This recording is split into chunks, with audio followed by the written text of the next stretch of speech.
жасамағымызда бүгінгі топқа бөлініп отырмыз. Мен осы топтарға өзімнің жаңағы дайындап келген аттарымды берейін. Яғни бірінші топқа мен 7 саны беремін. Бірінші топқа, яғни сендер келі қазақтың сандарымен бөлінді. Ал екінші топқа 5 саны, яғни қасиетті 5 санымен аталамыз. Дұрыстай. Ал үшінші топқа 3 санымен, 7 санымен беріледі. Ал енді олай болса балалар, біз топтың атауын біліп алдық. Бірінші топқа 7 саны, екінші топ 5 саны, үшінші топ 3 саны. Ол қазақтың келі сандария. Енді топтың ережесін мен айтып өтейін. Сосын осы келі сан туралы не білетінімізді еске түсіріп өтеміз. Жарайды ма? Енді бұл топта отырғанда бір-бірімізді сыйлаймыз, құрметтейміз. Және сұрақтар, тапсырмалар келгенде оны ойнаса отырып, ақылдаса отырып, шапшаң, жылдам жауап береміз. Дәл нақты жауап беріп, және өзіміздің шапшаңдығымызды, тапқырлығымызды, әдептерімізді көрсете білеміз. Түсінікті болды ғой, иә? Ал олай болса, бірінші топ 7 сан туралы не білеміз, балалар? Ал бастауы әйеліміз. Иә, Нұрдәулет. Иә, Ғабит. Мадина. 7 ата. 7 жұрт, дұрыс, Нұр. 7 қарақшы, Нұрғиса. Бекарыс. 7 ата. Жарайсыздар. Тамаша, керемет. Яғни 7 саны туралы білетінімізді айтып өтті. Екінші топ 5 сан екен.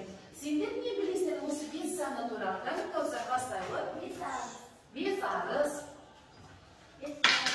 5 ару. 5 деген жақсы баға. 5 саусақ. 5 уақыт намаз. Қан айтамыз. 5 жамандыз. Және 5 парыз. 5 парыз. 5 жақсы. 5 жақсы. 5 деген жақсы баға, иә? Ал жарайсыңдар, тамаша. Олай болса, үшінші топ 3 сан, келі сан деп отырмыз, иә? Кәдімгі осы туралы не білетіндерін айта отырып, 3 сан келі отырып, аяғы бастайды. 3 тәтті, жанарыз. 3 бәйтерек, арақұрықтан бола. 300. 3 би, 3 би, тағы, кәдімгі 3 жұрт дейді дұрыс айтасыңдар. Жарайсыңдар, олай болса бүгінгі келі сан бойынша біз де білімімізді толықтырып алайық. Олай болса бізге өткен сабақта қандай тақырыппен таныстық? Және Мадина айта ғой. Иә.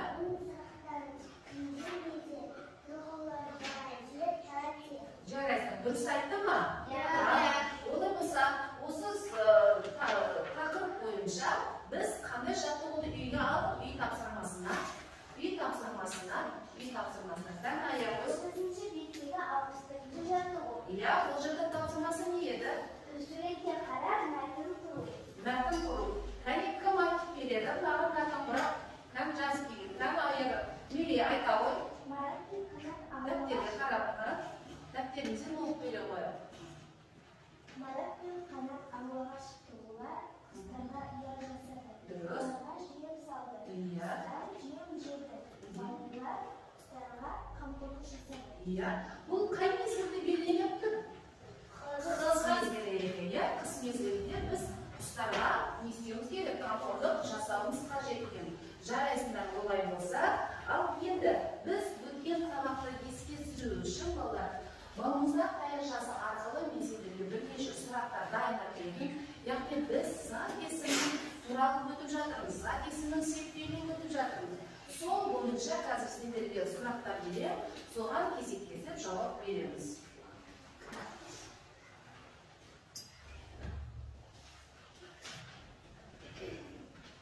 Жеті санына сары түсті берем.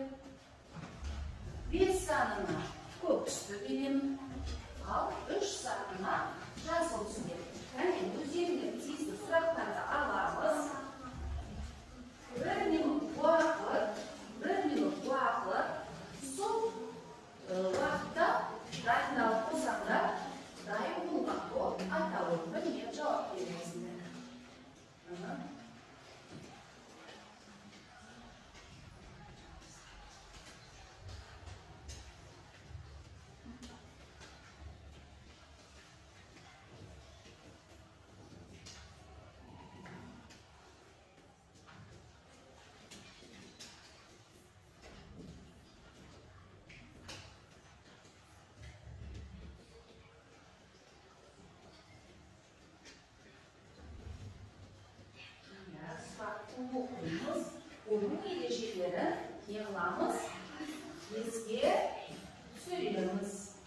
Ya.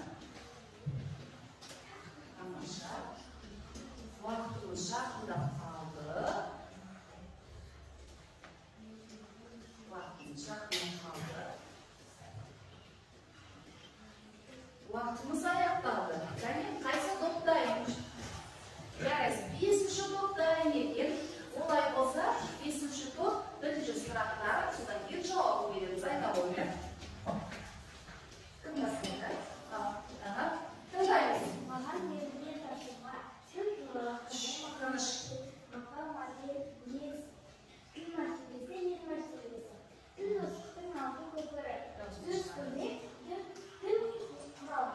Жарайсың, тамаша. Әрбір дұрыс жауапқа балалар, үш балалар ентігіп отырады. Соны оқыда тыңдап отырайық, жарай ма? Келесі сендерді қалысы кімге арайлы айта ой. Типтік жолауларда дегеніміз не? Сөйлемдегі сөздерді бір-біріне байланыстыру үшін жалғанатын жалғауды типтік жалғауы дейміз. Жарайсың, тамаша. Келесі сұраққа. Мери, айт, оқып айта ғой. Сенде қандай сұрақ? Типтік дегеніміз не? Иә.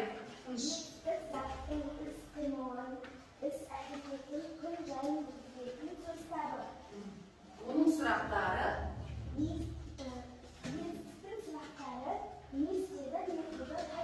Жарайсың, тамаша. Келесі жасылан айта ғой, сенде қандай сұрақ? Санесін дегеніміз не? Заттың санының ретін мөлшерін білдіретін сөзді санесін дейміз. Олардың сұрақта қанша, нешінші? Жарайсың, тамаша. Ал Марфан саған қандай сұрақ келіпті? Санесінде туралы не білесің? Иә, санесін дегеніміз не екен? Санесін заттың түрген түртісін, бағасын білдіретін сөздерді. Оның сұрақтары? Қай? Жарайсың, тамаша. Жауаптары дұрыс па балалар? Иә. Ал олай болса, жеті сағымыздың сұрағы дайынмын дейді. Ал Мәдина бастай ғой. Маған теңізді әлсеттің сұрақтары кімнің сауаларын Жарайсың, тамаша. Ал келесі, Жанет сенде қандай сұрақ екен? маған атау тетіктің бастауыш болатынын Дәлелде депті. Иә. атау тетік кім не деген бастауышта да кім не Деген сұраққа жауап береді, сол себептен бір-біріне сәйкес келеді екен. Тамаша, толықтырып өтейік. Нұрдәулет, сенде қандай сұрақ? маған келген сұрақ сөз таптарына Иә, сөз таптарын ата дейді. Тыңдаймыз, жастар.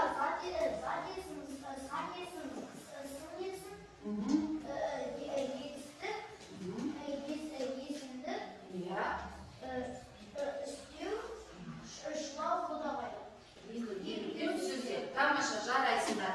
Ал, аяқы сенде бар ма? Жоқ, кімде? Конкурестанда бар екен сұрақ. Айта ғой, сенде қандай сұрақ екен? Иә.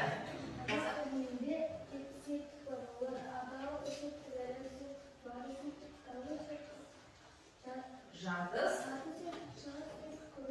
Көмектеседі. Дұрыс айтты ма? Ал, Бекар, сенде қандай сұрақ екен? Даусымызды шығарамыз, иә? Зат есім дегеніміз не дейді? Зат есім дегеніміз заттың атын білдіретін сөз зат есім дейміз. Оның сұрақтары кім не, кімге беріледі екен? Жарайсыңдар, тамаша. Ал енді үшінші топтаймыз ба? Ал кімді не бастай, ол баладан айта ғой.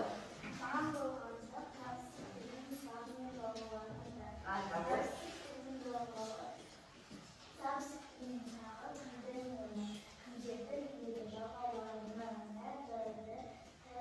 Жарайсың. Ал аяр ойда осы сенде қандай сұрақ екен?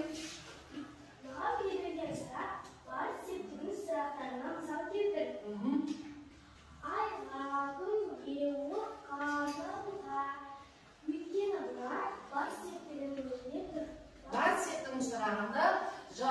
turganimizda сол жерде bular бар sifatlarga to'la ekan, ya. Kelasi sezim senga qanday sirroq ekan?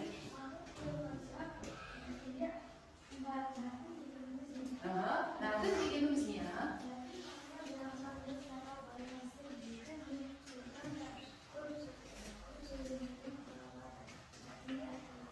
Tamasha, endi davosimizni chiqarib aytamiz.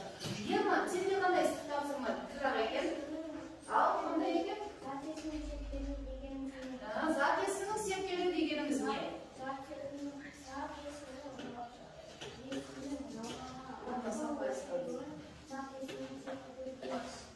Yaraysiz, to'g'ri aytasiz. Al, nima uchun senga qanday kirab ekan? Ma'tin nechga bo'linadi deydi. Ma'tin qanday? Yaraysiz, tamasha. Olay bo'lsa, biz o'tgan sabab bo'yicha balmuzlar qayercha adisi orqali o'tgan sababni yerjalarini qaytalab chiqdiqda, jarayonlar olay bo'lsa, bunda xabarimizni жаңа taqdirni tanishib oladi. Ya'ni traktorda o'rnab qo'yamiz, daftarga ochib, kun atın yazamiz. Daftarga ochib, kun atın yazamiz. Bugungi sababning taqdiri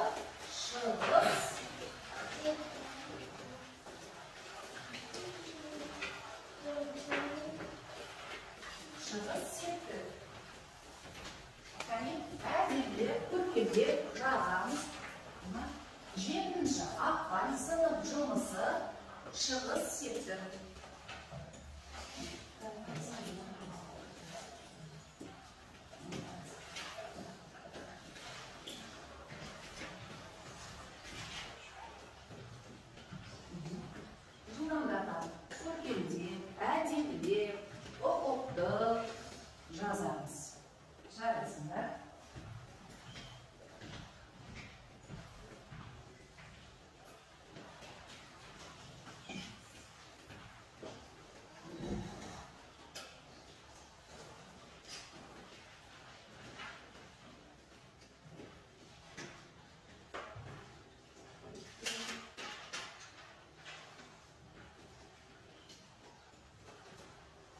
Adibli жазып qo'yib oldi. Olay bo'lsa, hozir so'zlik diktani yazamiz bolalar.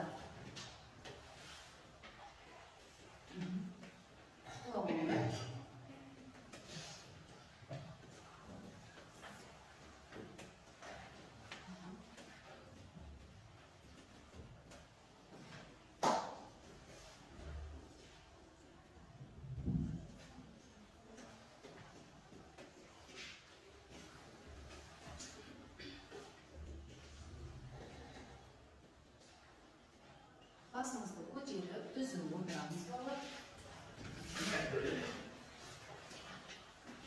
Bo'lib qo'ydi. Olay bo'lsa, jo'ran men so'zlik diktan yazdim, so'zlardan so'ng mutlaq turkimga qanchasi savodni yozib chiqamiz. Ya'ni qalamzamni ustamiz. Atta.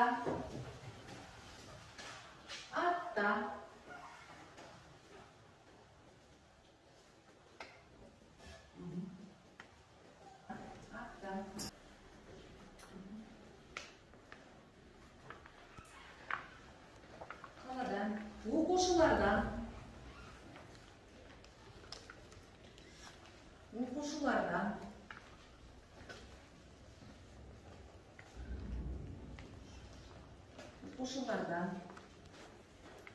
atadan basımızı ko'taramiz. Atadan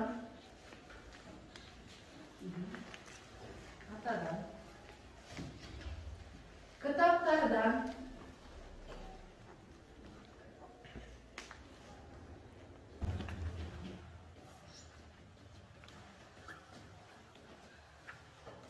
geldik mi? Ya. Al endi o'zi so'zlarga so'roq qo'yakchi bolalar. So'roq qo'yish, qani aliya aytadi. Atdan deganga. Ne deymizmi?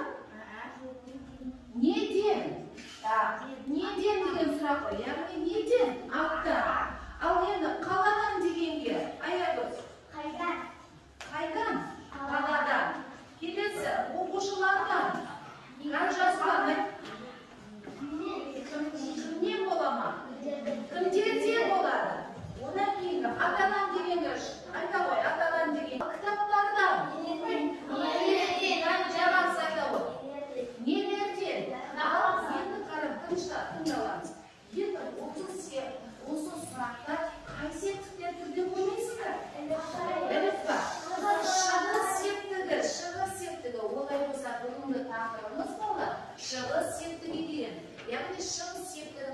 сұрақтары кімнен, кімдерден, неден, нелерден деген, қайдан деген сұрақтарға жауап береді екен. Яғни оның жалғаулары шығыс септігінің атау септігінде сөзге жалғаулары нанен, данен, тантен деген. Бұл шығыс септігінің жалғаулары. Енді қазір қарап отырсақ, жәнегі жазған сөздіктерінде нанен, тантен деген жалғаулар бар ма? Бар ма? Жарайсыңдар. Бар екенін білдік. Олай болса, бүгінгі танысқан тақырыбымыз қандай тақырып екен? Жаңағы шығыс септігі екен. Енді бүгінгі сабағымыздың мақсаты сөйлемдегі сөздерден шығыс септігінде тұрған сөздерді табуды және шығыс септігінің жалғауларымен танысамыз. Ал енді олай болса, біз енді оқулыққа көңіл бөлейік. Шығыс септігінде бүгінгі тақырып бойынша оқулыққа қараймыз балалар. Мына жерде 62-ші жаттығуда ертегіні тыңда депті. Кәне бізге ұят, әдемі, мәнерлі оқып беретін екен. Ана аяғы бізге түсінікті оқып бере қойсыншы. Соны талқылаймыз тапсырмасымен. Тыңдаймыз. 62-ші жаттығу тапсырмасы. Ертегіні тыңда. Ертегідегі нақыл сөздерді тауып мағынасын талқылаңдар. Қоян ата көжектеріне көп сәтін сәкен бір-бірден бөліп берді. Ең кенжесі сұр көжек. Маған қоңыр сәбіз берді, жемеймін, деп опқызып кетті. Сәбіздің түп жағында бұршақтың үлкендігіндей екі-үш бүртігі бар екен. Ойына басқа бір көжек қағып алды да бір-ақ асады. Сұр көжек аш қалды. Атасы оған, солай балам, өкпелеген үлесінен қорғалады деді. Жарайсыздар. Ал енді осы жердегі нақыл сөз қандай сөз екен? Өкпелеген Ал енді осыны мағынасы қандай деп ойлайсыңдар? Кім түсіндіріп береді? Мағынасы. Неге ол өкпелеген үлесінен қорғалады дейді? Қандай қасиет бар ол жаңа көжектің бойында? Қандай қасиеттерді айтып тұр? Кәне, нұрымызды айтамын. режимнен бөлек. Өкпелегенде үлесінен аш қалды. Денсаулық алу керек, оның жаңаға кішкентай ғана бұршақтай ғана шерегі бар деп, ол жерде қойды. Ол жерде тағы қандай қасиет көрініп тұр? Менсінбеушілік қасиеттер көрініп тұр. Сол себептен барға қанағат жасау керек. Дұрыс айтасың, Айбекөз. Барға қанағат жасау керек. Ал ол жаңағы кішкентай шеріктен екі ортада аш қалды. Сол себептен өзіміздің бойындағы жаман осындай қасиеттерді Алла ұстап, жақсы қасиеттерді бойға сіңіріп жүрген. Ал енді біз оқулықпен тағы да жұмыс жасап жіберейік балалар. Мен 3 топқа, мына жерде 3 жаттығуды сендерге бөліп беремін. Әрқайсың өз сол жаттығуларды тапсырмаларына қарай орындап, маған қорғап айтып бересіңдер. Ал енді 7 санына 63-ші жаттығуды тапсырмасына қарай орындайсыңдар. Ал 5 санына мына жерде 64-ші жаттығу бар. Әне ойласақ отырып, осы жаттығуға жауап бересіңдер. Ал енді 3 санына сендерге 65-ші жаттығуды ауызша бәріміз орындап айтып береміз. Және 1 минут уақыт балалар. Және ақылдаса келе, жастасып, топтасып ақылдаса келе. Сендер 3 санда балалар 65-ші жаттығуды параққа жазсақ та болады балалар.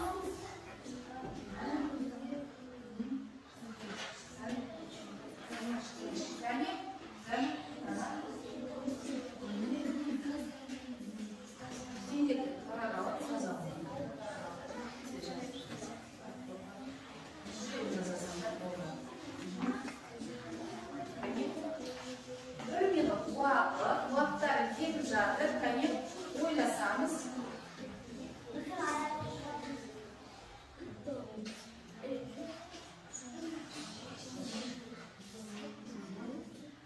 Жазамыз. Кәне жылдамдасып, ақылдасақ, оны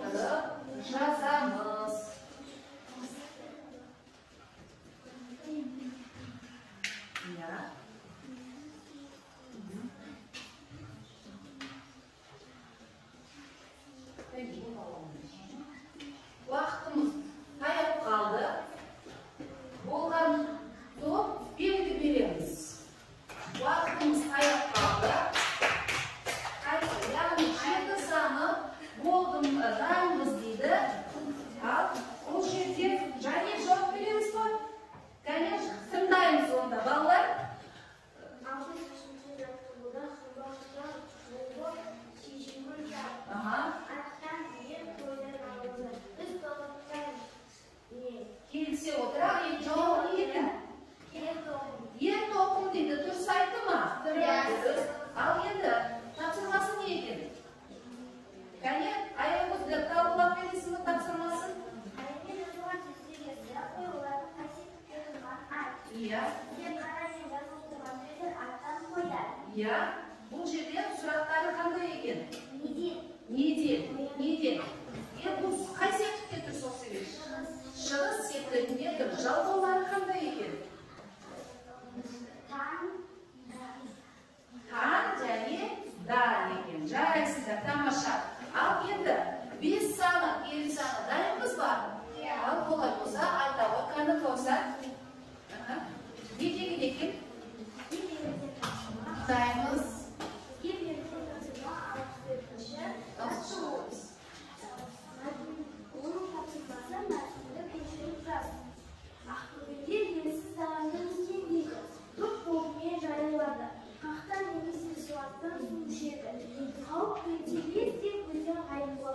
Ал енді бірінші сөйлем бойынша шығыс септігінде тұрған сөз бар ма екен?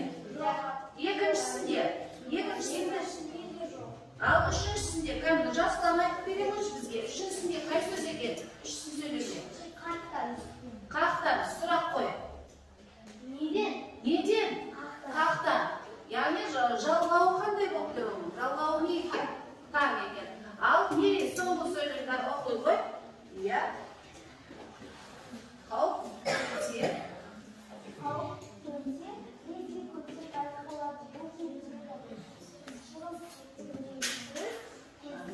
Көзден.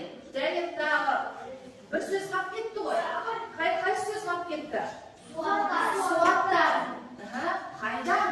Суаттан. Жарайсыңдар, тамаша. Яғни 64-ші жаттығуды да орны. Ал енді сендерді қаншінші жаттығу еді? 65-ші жаттығуда тапсырмасын қайда? Жаңа оқиғы тапсырмасын оқып, сендер орындаймыз. Тапсырмасында тыңдаймыз.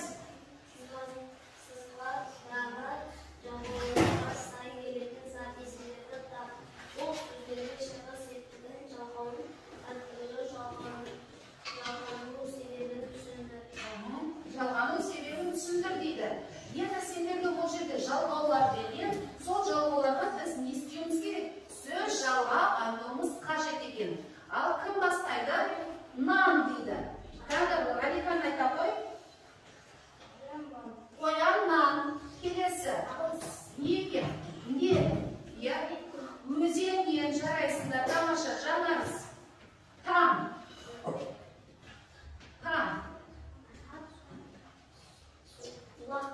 Бұлақтан жарайсың тағы. Кім айтады? Ол бала айта ғой. Тен. Өрттен. Ал енді дан тен қалды. Кім айтады? Кәні айқек айта ғой. Дан. Қойдан. Көзден. Тамаша. Сонымен бүгінгі біздің орындаған жаттығуларымызда қай септіктегі жаттығуларды септікте тұрғандарды айттық?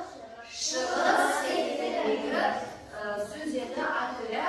Сонымен балалар, шығыс септігінің ережесі балалар, кітаптарға тұр, еске түсіріп, кішкене бір қайталап. Яғни, шығыс септігіндегі сұрақтар кімнен, нелерден, кімдерден, неден, нелерден, қайда деген сұрақтарға жауап береді. Шығыс септігінің адал септігінде сөзге жалғаулары наден, наден, наден жалғаулары жалғана деген. Бұл жалғаулар шығыс септігінің жалғаулары екен. Жарайсыңдар балалар. Ал енді олай болса, біз кішкене сергіту жаттығуларын өткізіп, ой өрісімізді кішкене сәді ойымызды кеңге салып, кәні түзіліп. Енді мен бүгінгі сергіту жаттығуында балалар, сендерге мен мынандай досымның арқасында деген кішкене бір сөздер алып келдім. Сол сөздерге сендер мұқият болып жауап беріңдер, жарай ма? Енді қараңдар, досымның арқасында. Балалар, сендер досымның арқасында, анамның арқасында, ұстазымның арқасында деген сөз тіркесі қалай түсінесіңдер? Bu yerdeki sözge мән беріңдерші. Қайсы Септігін кетті. досымның, анамның, ұстазымның. Жарайсың. Яғни бұл жерде досымның, анамның, ұстазымның деген сөзде қай септікті төлеген? Ілік септігіні. Ілік септігінің сұрағы қандай еді бұл бала? Және жалғаулары. Жарайсың, тамаша. Ал енді келесі сұраққа тапсырмаға қарайық. Ой өрісімізді танытамыз. Олай болса қазір балалар досымыздың арқасына сурет салып, осы сөзді жерде отырған кез келген адамға сыйлаймыз. Енді мұқия қонды, енді сурет салған дегенде, қалай сурет салатынымызды тыңдаймыз. Не салдың? Атау септік, жарайсың, бізде Айбек дұрыс тауып берді, я? Енді, ненің суретін салдың? Оны қалай тауып отырсыңдар? Деген сұрақ тұр, жарайсың. Кімнің арқасына салдың? Барыс па, ілік па? Кімнің індеттің? Ілік септігің, дұрыс. Кімге сыйладың? Барысқа сыйладың, дұрыс. Сурет салғанда нені қолдандың? Сақтарды қолдандың, дұрыс айт. Немен салдың? Немен салдың? Септігі. Ал бұл суретті енді кімнен үйрендіңдер? Тамаша. Сонымен бүгінгі тақырыбымыз қандай екен? Сонда шығыс септігімен сурет салуды үйрендік па? Міне ойымызды кішкене бөліп алып көрсетіп жарайсыңдар. Ал енді бүгінгі сабағымызда кітаппенен кішкене жұмыс жасап жіберейік енді.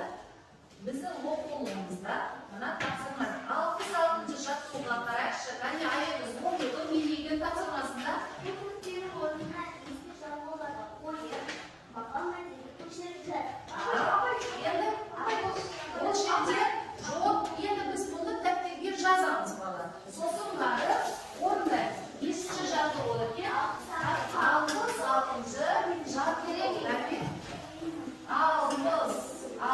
жаттығу.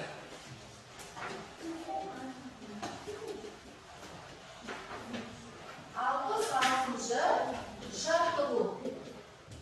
Яғни ол жерде мақал мәтелдер берілген және көп нүктенің орнына тиісті жалғауларды сөздерді қойып жазыңдар депті.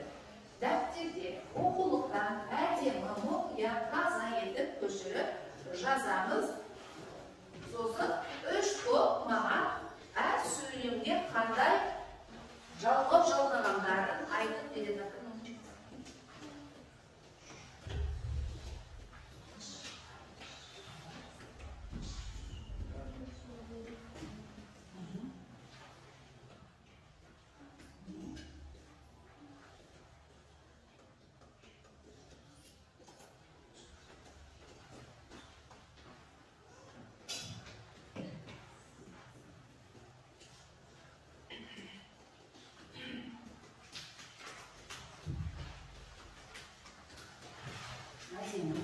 Жазамыз, жарайсыңдар.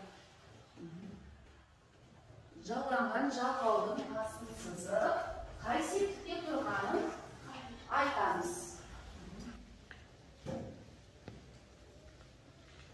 Кәне түзу отырамыз балалар.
несін қойдың, жалғау қойдың, қайсы? От дегенге.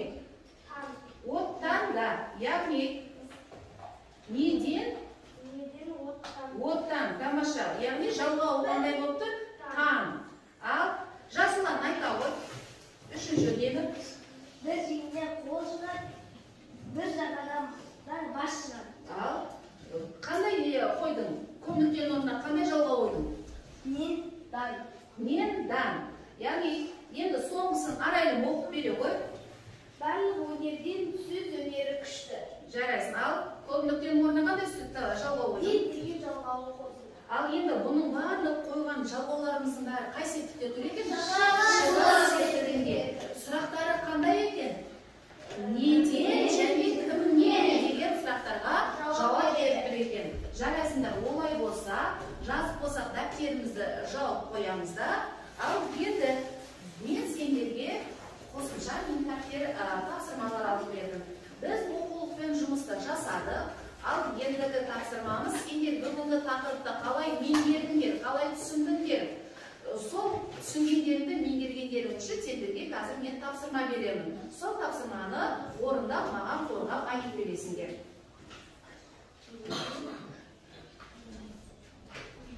Ал жеті санына мен тест сұрақтарын берем, соны шешіп маған дұрыс жауабын айтасыңдар. Бәрін ойласам отыр. Ал үш санына мына тапсырма Айгүл деген осы сөзді қазіргі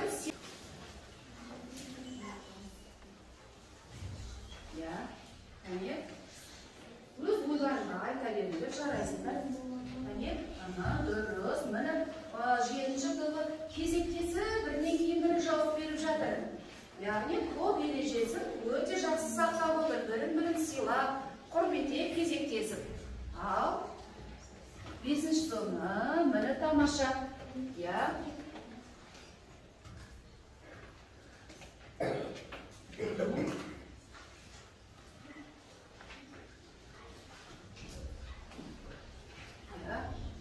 Дұрыс.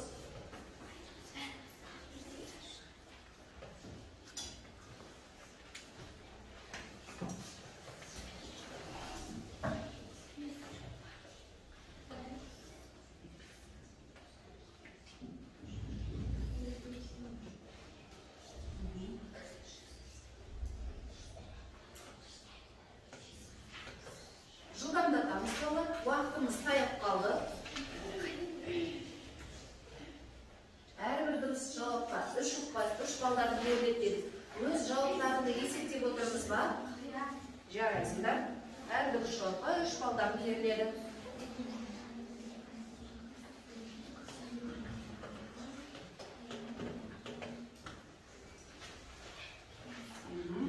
Ал енді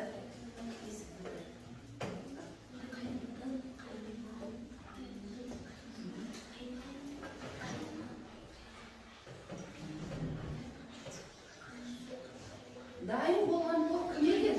Біздің уақытымыз аяқталды. Уақытымыз дайынбыз ба жеп? Ал енді сендер өздерің кезектесіп жауап бере ғой бірінен кейін. Бірінші, енді баста. Кезектесіп, тест сұрақтарына. Олар қолымыздан тұрып. Ақау септігінде жарайсыңдар. Енді тыңдаймыз балалар.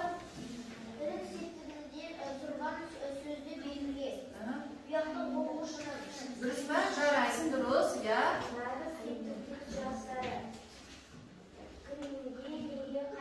Тамаша. Келесі Мадина жауап бере ғой.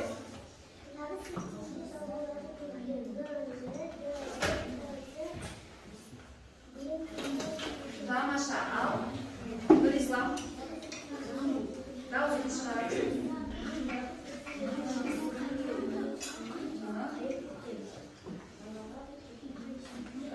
Жатсы септінде тұрған сөзді белгіле дегенде көктемде мектеппен далаға мектептен кетті. Қайсысы? Жатсы септігін сұрағанды? Кімде, неде? Кімде, неде? Яғни мектепте. Ал келесі Нұрислам Қаралы екінші. Қазақ тілінде жарайсың. Ал Нұрислам, сендерде бұл тыңдаймыз.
Енді қайын сөзін септеп айып депті.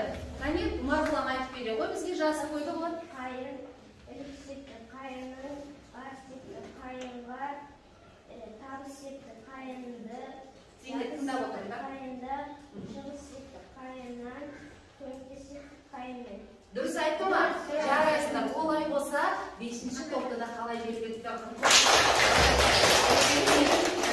ал енді 3-ші санымыз дайынбыз дейді. Кәні ол балаға.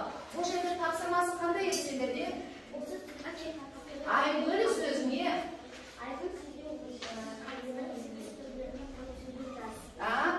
Айгүл сөзіне септіктерді қатыстырып, сөйлем құрап жаз деп тұр. Кәне айта ғой. Айгүл мектепке келді. Бұл жерде қай септікке тұр Айгүл? Атау септігінде тұр. Екіншісі. Ал, екіншісін айт. Екіншісі. Айгүл.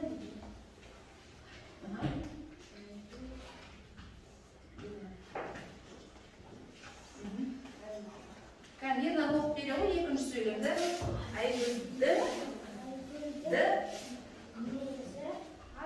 Айгүлдің мінезі ашық депті. Бұл қай септікте тұр? Айгүлдің деген.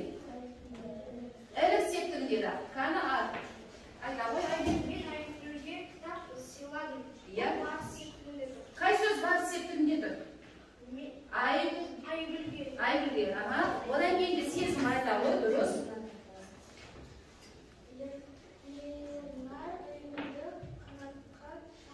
Қонаққа шақырды. Бұл жерде қай септікте тұр Айгүлді?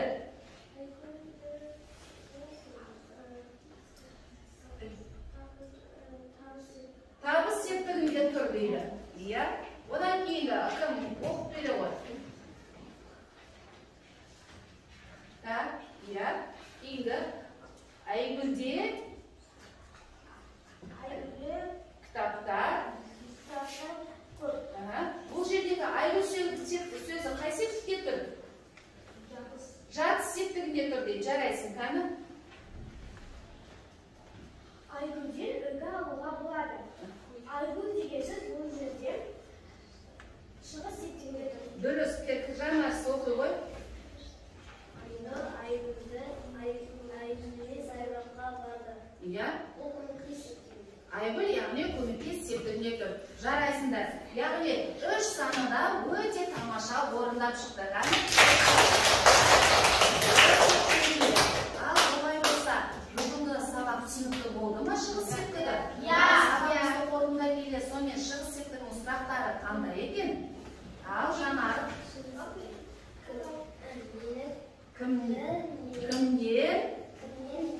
Кімдерден, нелерден және қайдан? Ал Мере, жалғаулары қандай болды? Жарайсың. Алай олай болса, бүгінгі шығыс септігі түсінікті болса, сабағымызды қорытындай келе, тілек беті арқылы кім қалай түсінді, өз ойларында айта болды. Ал сабағымыз түсінікті болса, Мадина бастай ғой, түсінетін айта ғой.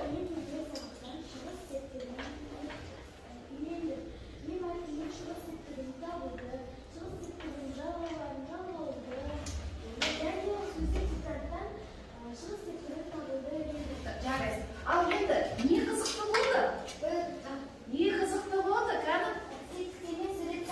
Септіктермен сурет сал. Ал енді өзіңізге не алды бүгінгі сабақтан? Өзіңізге не алды? Білім алды. Қандай дейді білім алды? Шығыс септігінде, яғни септіктер бойынша біз алдық. Олай болса бала сабағымыз аяқталды. Үйге тапсырма 67-ші жаттығуды тапсырмасы бойынша орындап келеміз. Сабағымыз аяқталды, жақсы балалар.